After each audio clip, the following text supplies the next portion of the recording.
On laisse savoir un peu pour un peu. C'est bien que nous sommes.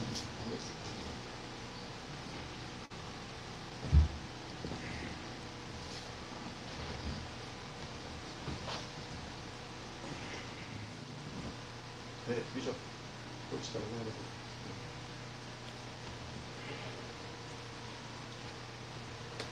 Ça, on va dire un peu. Non, Bishop, vous devez maintenant le micro.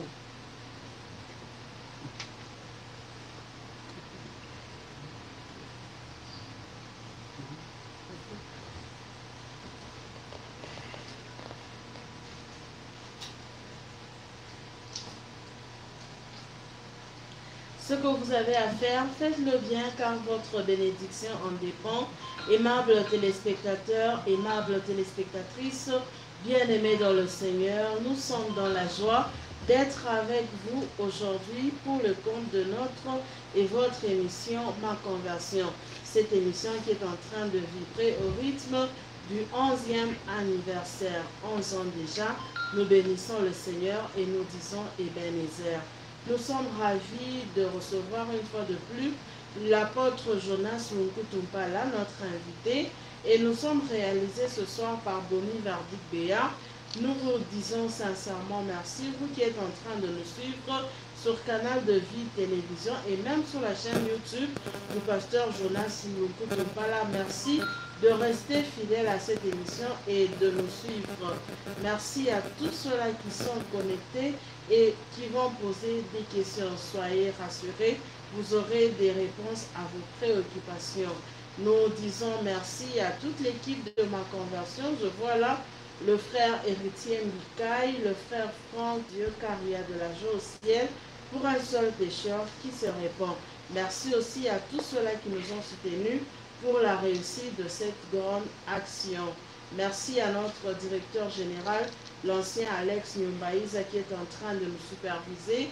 Merci au diacre Jean Majama qui est en train de nous programmer. Et merci à notre invité, le bishop Jonas Lukutumpala, que je salue. Bonjour Bishop. Bonjour ma soeur. Bishop, nous sommes là dans notre émission Ma Conversion. Vous avez un témoignage à partager avec les enfants de Dieu.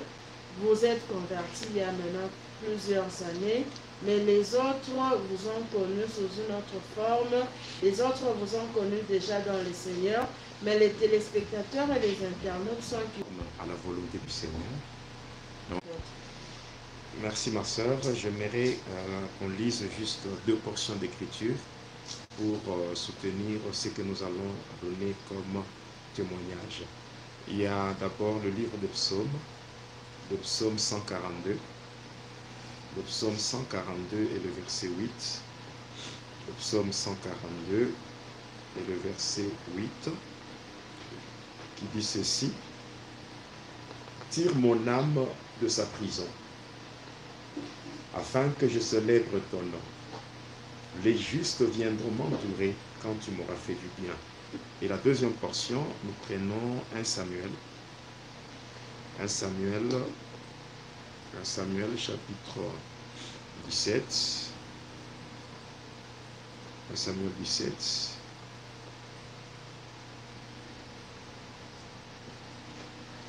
1 Samuel chapitre 17.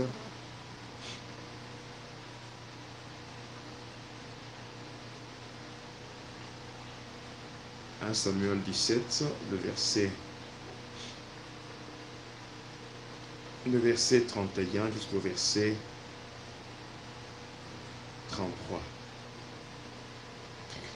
Lorsqu'on eut entendu les paroles prononcées par David, on le répéta devant Saül, qui le fit chercher. David dit à Saül que personne ne se décourage de ce Philistin. Ton serviteur ira se battre avec lui. Saül dit à David, tu ne peux pas aller te battre avec ce Philistin, car tu es un enfant et il est un homme de guerre dès sa jeunesse. Amen. J'aimerais, par la grâce de Dieu, bien sûr, parler, parce qu'aujourd'hui, par rapport à ce 11e anniversaire, mais dans le cadre du témoignage, je vais dire que c'est le 3e numéro. Donc on a fait le 1er numéro, le 2e, et aujourd'hui c'est le 3e. Alors si on doit suivre une suite logique, par rapport à cela, on ne saura pas vraiment parler sur ce qui s'est fait à la fin de chaque année, mais je vais devoir anticiper. Parce que là, nous étions en train de parler sur les activités qui se font dans le monde des sorciers.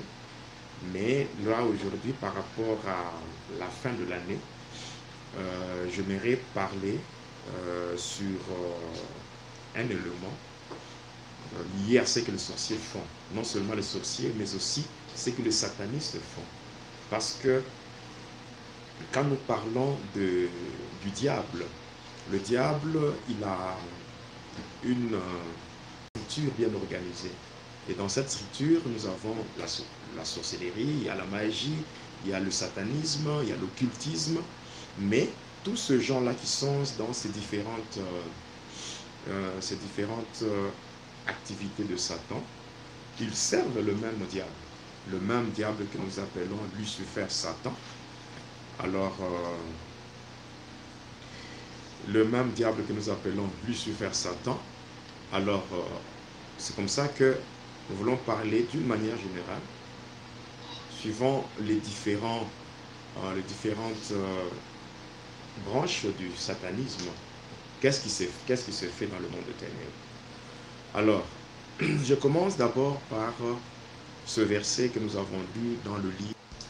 Dans le premier livre de Samuel, il est question d'une terreur imposée par un Philistin du nom de Goliath. Alors, le Philistin qui est Goliath, c'était en fait deux armées qui devaient livrer une bataille. L'armée de Philistin et l'armée d'Israël. Maintenant, qu'est-ce qu'on a vu? Du côté de Philistin, il y a eu un géant qui s'est levé du nom de Goliath et qui a lancé un défi à l'armée d'Israël. Et par rapport à ce défi, on a vu qu'il y avait des enfants d'Israël. Pourquoi? Parce qu'il y avait de fortes menaces de la part de Goliath. Un Goliath qui était en train de menacer les enfants d'Israël. On a vu que même le roi Saül, lui qui est à la tête de l'armée d'Israël, il n'a pas su tenir. Donc tout le monde tremblait. Tout le monde tremblait. Et le roi, et même le soldat qui devait se battre avec les Philistins, tout le monde était en train de trembler. Pourquoi? Parce que l'homme de Goliath étant un géant, les paroles qui forcent, ce n'était pas seulement sa taille, mais la Bible dit, lorsqu'il était même devant David, il a tous ceux qui sont dans la cabale, ils font toujours recours aux esprits. Et avec les esprits, ils peuvent semer une terreur.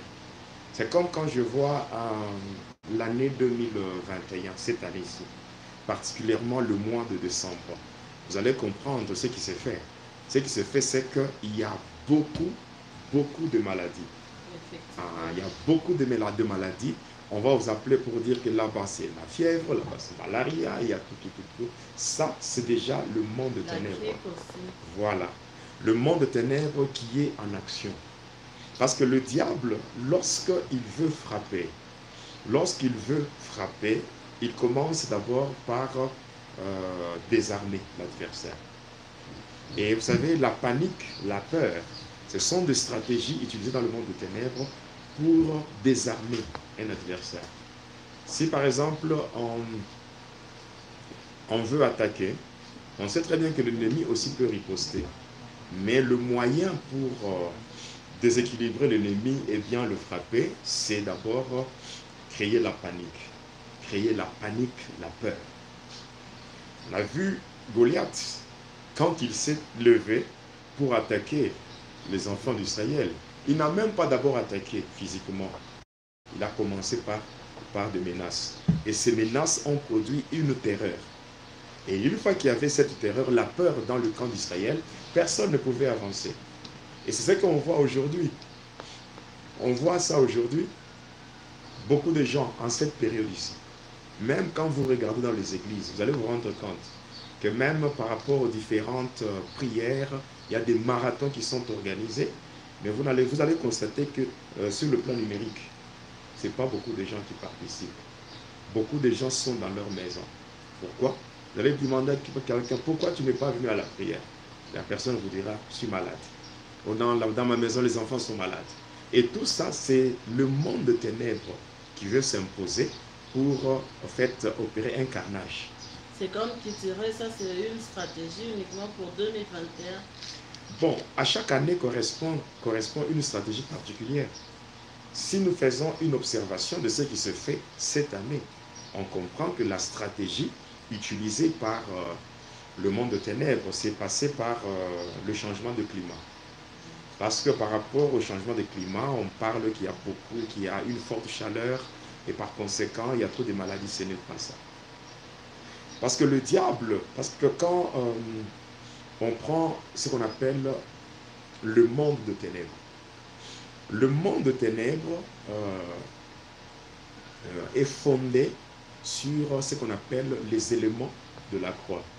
Or que les éléments de la croix sont au nombre de 4. Nous avons l'eau, le feu et la terre. Or, quand nous voyons tous ces éléments, ce sont des éléments qui sont naturels. Et le diable utilise aussi certains éléments naturels pour faire passer un message et même pour détruire le peuple de Dieu. On peut voir comment, même quand nous étions dans le ténèbre, on pouvait utiliser le vent. On pouvait mettre même la pluie pour tuer. Or, le diable n'a pas créé la pluie. Le diable n'a pas créé le vent. Donc, ce sont des éléments qui sont naturels, mais que l'ennemi peut utiliser aussi pour faire ou imposer sa volonté. Et en cette fin d'année, le diable passe par ce que nous venons de dire. Mais en faisant de fortes prières, la pensée de Dieu, la pensée que Dieu a donnée à son peuple pour le mois de décembre, pour la fin de cette année, c'est tout simplement Ésaïe 43. Donc dans Ésaïe 43, il est bien clair, le Seigneur dit ceci, ne crains rien. C'est-à-dire, quel que soit ce qui s'est fait maintenant, quel que soit tout ce que le diable et ses acolytes prévoient, quel que soit tout ce qu'ils ont déjà planifié, rien ne peut arriver aux enfants de Dieu parce que Dieu lui-même prend soin de ses enfants. Alors, je vais donner le témoignage de ce qu'on faisait parce que vers la fin de l'année, dans le monde de ténèbres, le diable impose de sacrifices. C'est comme chez les enfants de Dieu, lorsque nous tendons vers la fin de l'année, après avoir parcouru toute une année, on arrive à la fin, on se dit, en tout cas, si j'ai pu parcourir toute l'année, c'est que le Seigneur m'a soutenu. Et je dois lui présenter une action de grâce. Donc, beaucoup d'enfants de Dieu qui sont vraiment reconnaissants par rapport au haut fait du Seigneur. Ils viennent au devant de Dieu pour présenter leurs actions de grâce. Et le diable, comme il aime copier ce qui s'est fait chez Dieu, il impose aussi à ses acolytes de lui présenter aussi des actions de grâce. Et ces actions de grâce se passent sous forme de sacrifices humains. C'est comme ça qu'il y a des gens qui meurent, il y a des accidents, il y a des maladies, il y a beaucoup de choses vers la fin de l'année. Il y a même certains satanistes, certains sorciers, s'ils ne donnent pas ce que le diable leur demande à la fin de l'année, c'est eux-mêmes qu'on va exécuter.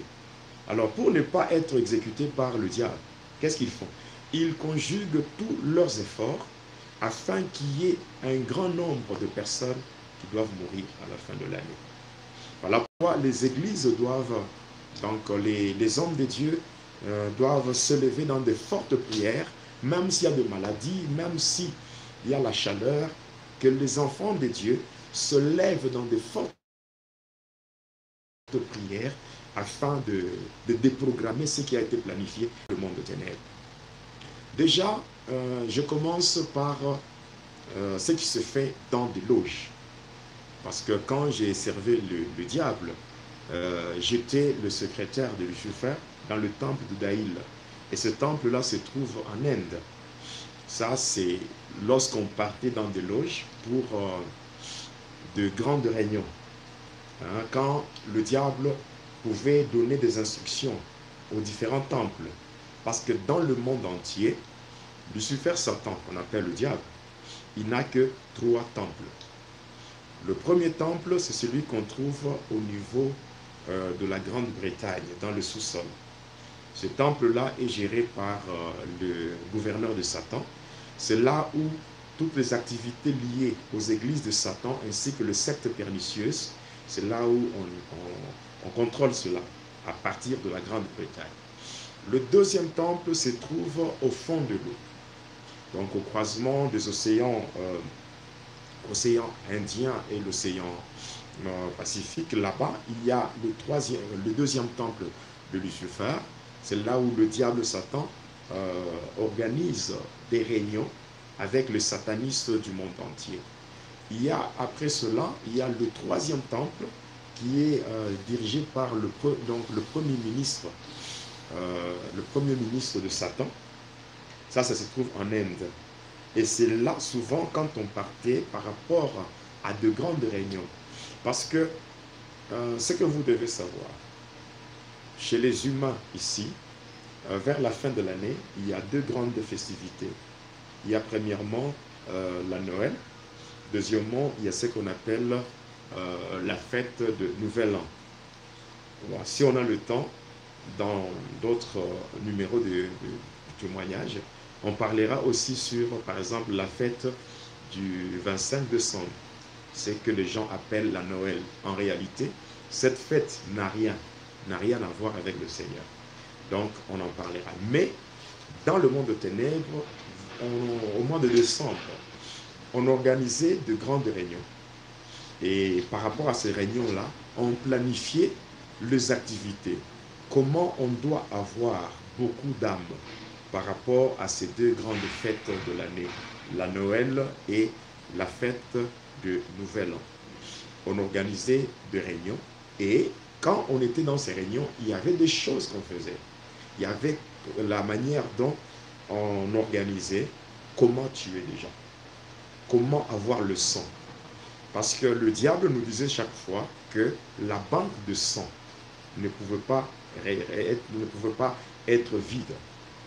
Le diable, il a aussi 3 banques. Il y a ce qu'on appelle la banque de bébés, c'est-à-dire l'endroit où vont les enfants qui sont tués suite à des avortements, et d'autres enfants qui viennent par la pratique de l'onanisme qu'on appelle la masturbation. La deuxième banque, c'est la banque de bébés, pardon, la banque d'argent, c'est-à-dire ceux-là qui croient que le diable donne l'argent, qui entrent dans des pratiques sataniques et qui finissent par sacrifier le membre de leur famille pour avoir de l'argent. Cet argent qu'ils reçoivent de la part de Satan, cet argent vient d'où? C'est ce qu'on appelle ça la banque d'argent. Après, la troisième banque, c'est la banque de sang. Parce qu'il y a une substance qui produit l'énergie chez les satanistes. Lorsque on boit cette substance, ça donne la force ou l'énergie. C'est le sang. Le sang, quand on boit le sang, cela produit une certaine énergie qui permet d'évoluer dans des activités sataniques. Et même le diable, même le démon boivent aussi le sang. Et quand il y a sacrifice humain, ce qu'il y a, c'est quoi? C'est le sang qu'on doit donner à Satan. Quand il y a sacrifice humain, même quand les sorciers font de sacrifice, ce qui est donné, la chose la plus importante qu'on donne à Satan, c'est le sang. Pourquoi le sang? Parce que lorsqu'on donne le sang, c'est que on donne à Satan l'âme d'une personne sacrifiée. Nous savons selon la Bible dit ceci, que l'âme de toute chair, c'est son sang. Alors c'est comme ça que quand on faisait des sacrifices, c'était des âmes qu'on était en train de donner à Satan. Alors ça augmentait la force, la puissance de Satan. Et même le sataniste, il se sent puissant lorsqu'ils boivent du sang. Alors, si je commence d'abord par ce qui se fait dans le temple satanique. chaque fois qu'il y a une réunion de satanistes, à chaque fin de l'année, quand il y a une réunion de satanistes pour planifier les activités qui doivent se faire à la fin de l'année pour capturer, pour avoir beaucoup d'âmes. À chaque réunion d'abord, il faut qu'on boive le sang de 500 personnes. Donc quand j'ai dit une réunion, c'est-à-dire une réunion qui s'est faite par jour. Si on a par exemple une réunion le 24 décembre, c'est que dans cette réunion-là, chaque fois qu'on se réunissait, dans des réunions comme cela, dans des réunions, on était au nombre de plus de 5000, comme le temple de Daïl qui est en Inde. Dans ce temple-là, quand on entre là-bas, c'est un temple qui a une forme circulaire. Quand on entre là-bas, l'effectif, c'est au-delà de 5000 satanistes. Lorsqu'on fera une suite logique du témoignage, je parlerai de certains détails. Alors, quand on arrive dans une réunion, sur le 500 000, donc sur le 5000 satanistes, il y a déjà au moins 500 qui sont choisis pour livrer les membres de leur famille. C'est-à-dire que ce ne sont pas tous les 5000 satanistes qui vont sacrifier.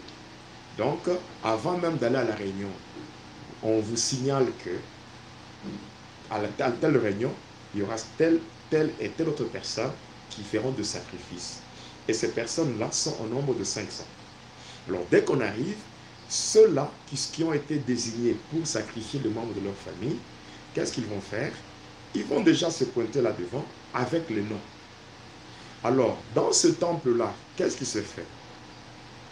Quand vous entrez dans ce temple, vous vous asseyez, au-devant, il y a un grand miroir, donc un grand écran. Alors, de part et d'autre, il y a des démons en chair. Parce que beaucoup de gens croient que les démons sont seulement spirituels. Non. Il y a certains démons qui sont en chair, même dans ce monde ici, quand nous vivons. Vous savez, Dieu, il nous aime tellement, au point que il nous épargne de certaines choses. Si le Seigneur ouvrait les yeux de tout le monde pour voir ce qui se passe dans ce monde, vraiment, on aura vraiment la nausée de vivre dans ce monde. Il y a dans ce monde ici des hommes qui marchent, tête en bas, les pieds en haut. Il y a d'autres qui marchent. Vous voyez des personnes avec des corps humains normaux, mais des têtes de chien. Ou il y a même dans ce monde ici des gens qui marchent, mais un corps en squelette. Et le sorcier, le magicien, le sataniste qui ont des yeux, en dehors des yeux normaux, ils voient beaucoup de choses. Donc ce monde ici, si le Seigneur parvenait à ouvrir les yeux de tout le monde, on aurait vraiment la nausée. D'ailleurs, pour moi, j'ai toujours dit, même s'il y a toutes ces choses négatives qui sont dans ce monde, ce n'est pas vraiment un problème. Pourquoi? Parce que nous sommes dans ce monde, mais nous ne sommes pas de ce monde. C'est que le Seigneur lui-même est parti pour nous préparer une place. Il nous a laissés dans ce monde, tout en disant que vous êtes dans le monde, mais vous n'êtes pas de ce monde. Donc un jour, le Seigneur viendra nous chercher et nous partirons pour quitter ce monde ici. Alors, là-bas en Inde, vous allez voir, de part et d'autre du miroir, il y a des démons en chair. Donc, des démons qui sont revêtus de la chair humaine. Maintenant, au bord inférieur de ce miroir, il y a un grand vase.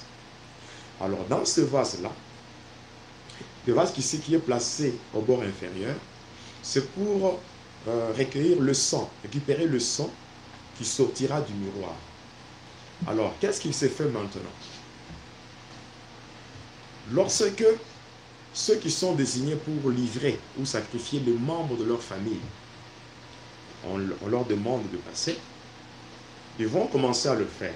On commence par le premier candidat ou le premier sataniste qui va devoir citer un nom. Là j'attire vraiment l'attention des enfants de Dieu. C'est que c'est pas c'est quoi. Là-bas, pour sacrifier, on n'avait pas besoin d'avoir un élément physique qui appartient à la personne désignée pour être sacrifiée.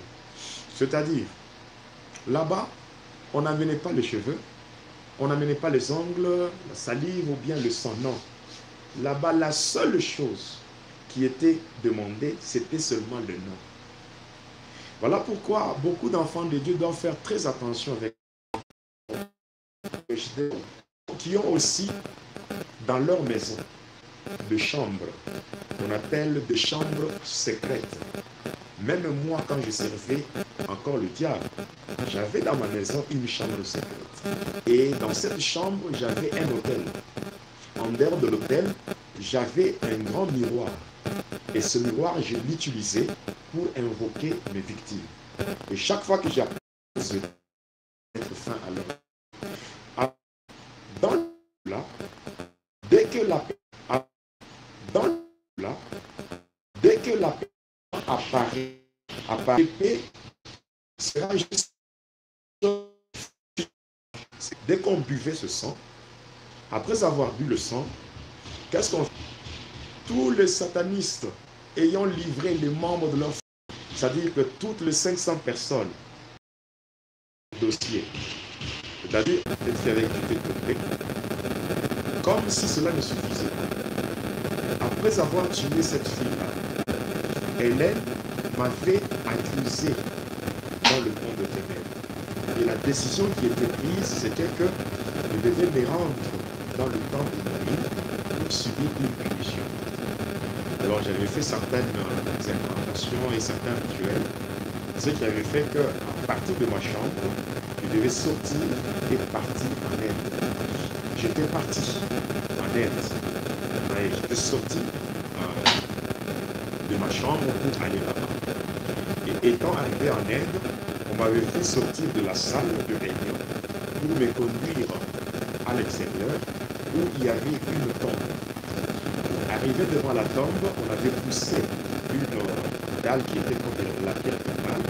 Et lorsqu'on l'avait poussée, à l'endroit là, il y avait maintenant un grand trou.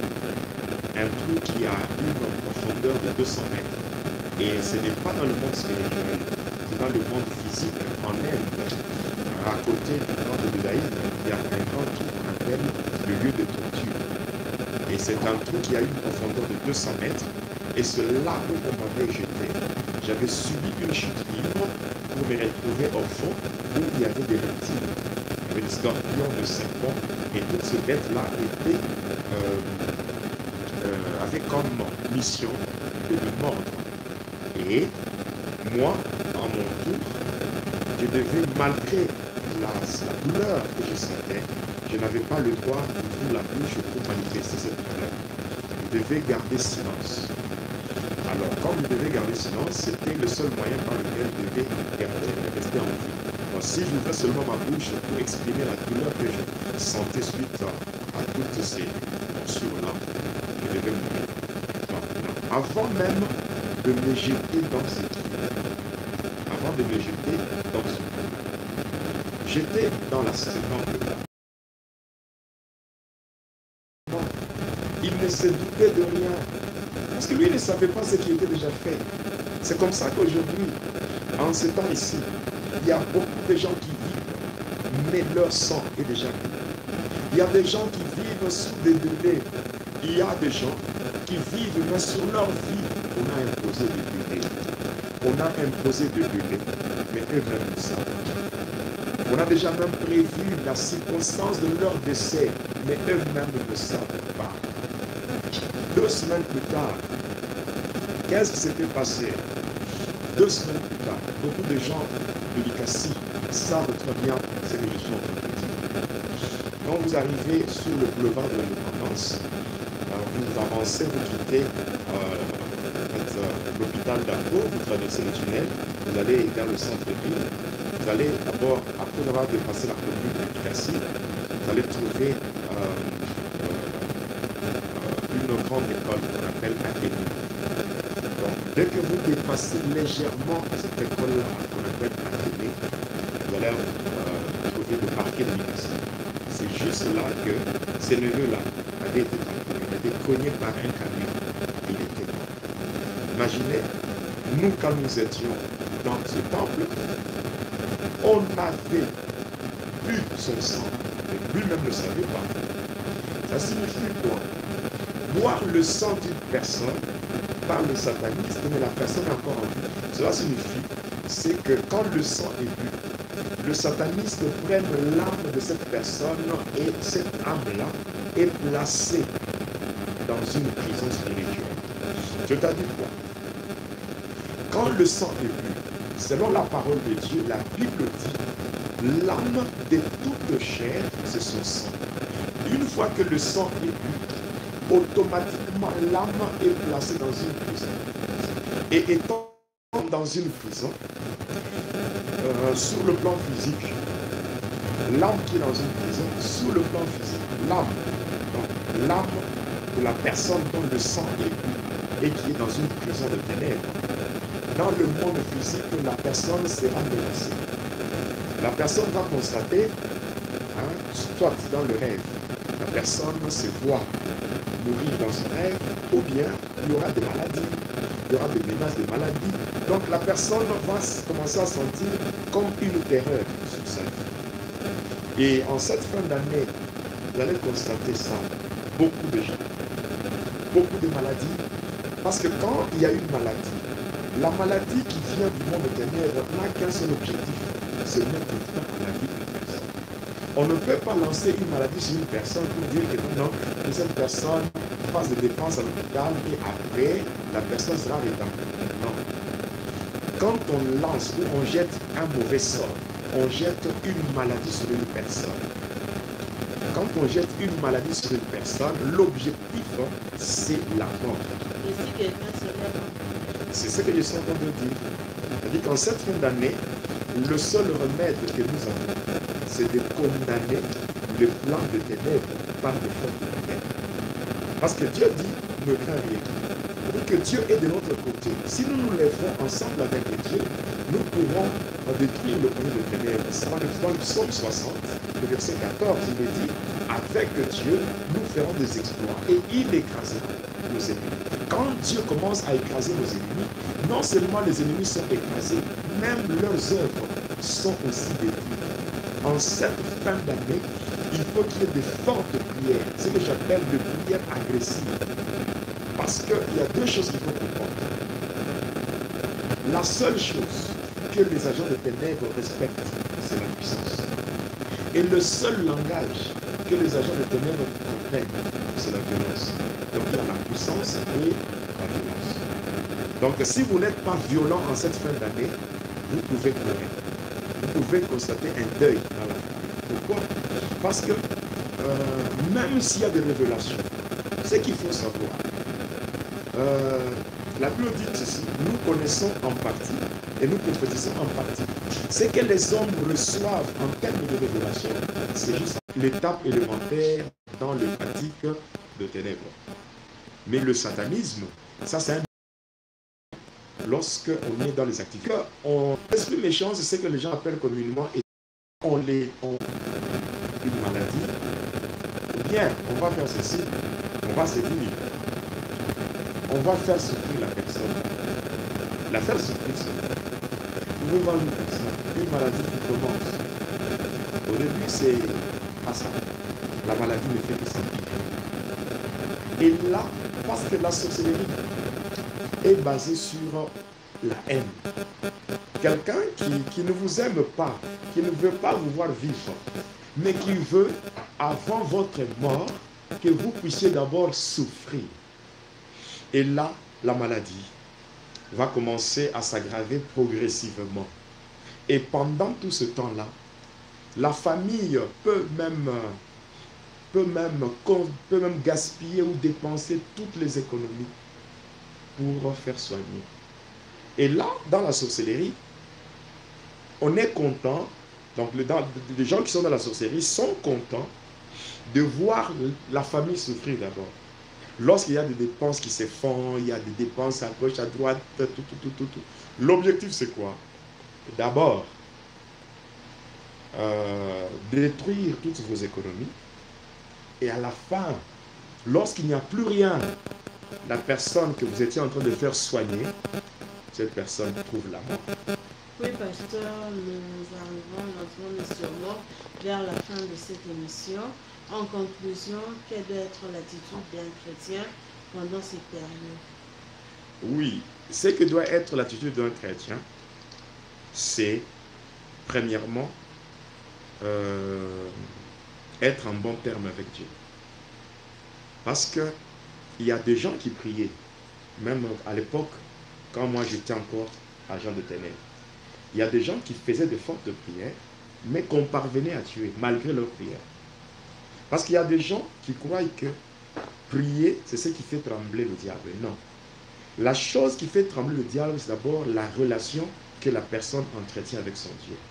Donc la première attitude, c'est arranger sa relation avec Dieu. Être en bon terme avec Dieu, c'est la première des choses. Et la deuxième des choses, entrer dans de fortes prières, de prières de combat, de prières agressives, de prières qui visent à menacer le monde de ténèbres. Faire de fortes menaces, comme je l'ai encore dit, il y a deux choses. Il y a le langage que les agents de ténèbres comprennent, c'est la violence. Même la Bible dit, depuis le temps de Jean-Baptiste jusqu'à aujourd'hui, le royaume est forcé. Et ce sont les violents. Il faut être violent. Et de deux, la seule chose que les agents de ténèbres respectent, c'est la puissance. Mais il est dit, le royaume de Dieu ne consiste pas en paroles seulement, mais dans la démonstration de la puissance de Dieu. Donc, il faut appliquer ces deux choses. Un, la violence. De deux, la puissance. Tout en gardant une bonne relation avec Dieu. Parce que Dieu, il soutient ses enfants. Dieu protège ses enfants. Les gens qui le craignent. Les gens qui vivent dans une communion parfaite avec lui.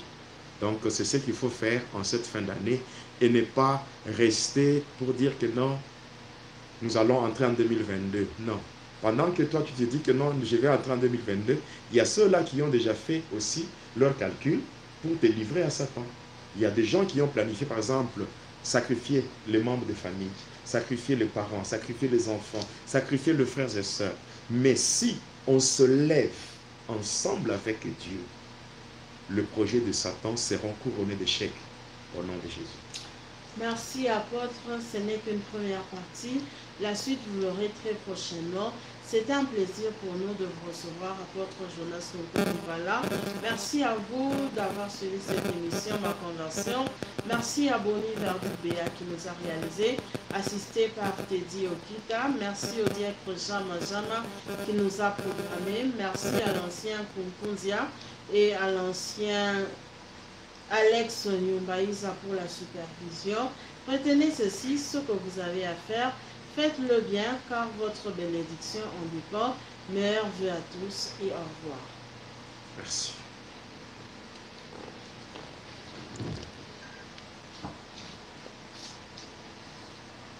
Assistant Chaboulal.